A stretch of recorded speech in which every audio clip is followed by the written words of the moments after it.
வணக்கம், இது எங்கள் நிலம். நான் உங்கள் சுகிர்தன். கிளிநொச்சி இந்துபுரத்தில் வந்து பார்த்தீங்கன்னு சொன்னால் ஒரு அரை ஏக்கர் உறுதி காணி வந்து விற்பனைக்காக வந்திருக்குது. அதாவது வந்து பார்த்தீங்கன்னு சொன்னால் கிளிநொச்சி கனகாம்பிகை குளத்துக்கு பின்பகுதியில் தான் இந்த காணி வந்து அமைஞ்சிருக்குது. பார்த்தீங்கன்னா தெரியும், உங்களுக்கு பக்கத்தில் குளம் தெரியுது பாருங்க.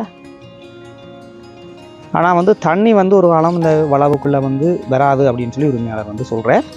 ஏனைன் வீதியில் இருந்து சரியாக ஒரு 600 மீட்டர் தூரத்தில் நான் வந்து பார்த்தீங்கன்னு சொன்னால் இந்த காணி வந்து அமைஞ்சிருக்குது. இப்போ நாங்கள் காணிக்குள்ளே போய் காணியினுடைய அமைப்புகளை வந்து பார்க்கலாம். முக்கியமாக ஒரு விஷயம் சொல்லணும், காணிக்கு வீதிக்கு அருகாமையில் மேலே வந்து லக்ஷபானா லைன் வந்து போகுது பாருங்க. ஆனால் அது வீட்டுக்கு மேலே போகல, ரோட்டு கரையாகத்தான் போகுது. காணியை பொறுத்த வரைக்கும் நல்ல சோலையாக இருக்குது. நிறைய தென்னை மரங்கள் இருக்குது, பாக்கு மரங்கள் இருக்குது.